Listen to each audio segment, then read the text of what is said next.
Hello दोस्तों, मेरा नाम है नीलू। आपका स्वागत है मेरे चैनल पर शिक्षा एक पहल में।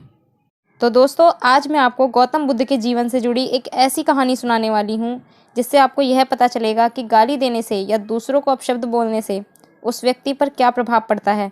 और लोग जीवन का बस एक ही पहलू देखते हैं कि एक व्यक्ति ने दूसरे व्यक्ति को गाली दी तो उस व्यक्ति को बहुत बुरा लगा और वह दुखी हुआ।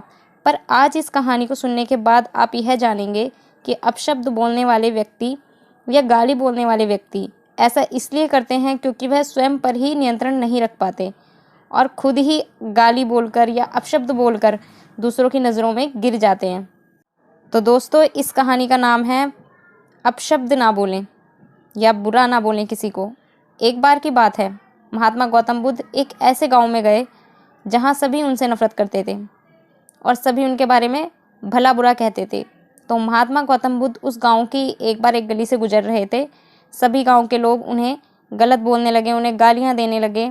तो महात्मा गौतम बुद्ध ने बदले में सिर्फ एक जवाब दिया कि यदि आप लोगों का अपशब्द कहना ख़त्म हो गया हो तो मैं आगे बढ़ना चाहूँगा। इतने में उस गांव का एक व्यक्ति बोला कि हमने तो तुम्हें इतनी गालियाँ दी, इतना अपशब्द बोला, इतना भला बुरा कहा, फिर भी आप इतने शांत स्वभाव से हमारी गालियों को पूरी तरह सुनना चाहते हैं। ऐसा क्यों है? क्यों आप हमारी गालियों को सुनना चाहते हैं?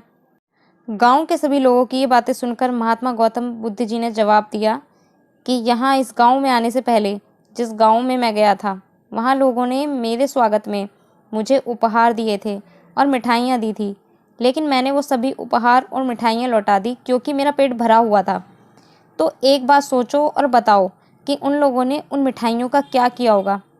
तो इस बात को सुनकर गांव के लोग बोल पड़े। उन्होंने बोला कि लोगों ने मिठाइयाँ अपने परिवार और चाहने वालों में बांट दी होंगी। इस पर महात्मा गौतम बुद्ध जी मुस्कुराते हुए बोले। गांव के सभी लोग महात्मा गौतम बुद्ध जी को बहुत ध्यान से सुन रहे थे और महात्मा गौतम बुद्ध जी मुस्कुरा कर बोले कि आज आप लोगों ने मुझे अपशब्द कहे हैं, गालियाँ दी हैं। यदि इन गालियों को मैं नहीं लेता और आप लोग भी क्या करोगे फिर इन गालियों का? इन्हें क्या अपने घर वाले और चाहने वालों को बांट दोगे? तो ये बातें सुनकर गांव के जो लोग थे वह बहुत ही ज़्यादा शर्मिंदा हुए और उन्होंने महात्मा गौतम बुद्ध को अपना गुरु मान लिया और खुद उनके स्वयं शिष्य बन गए।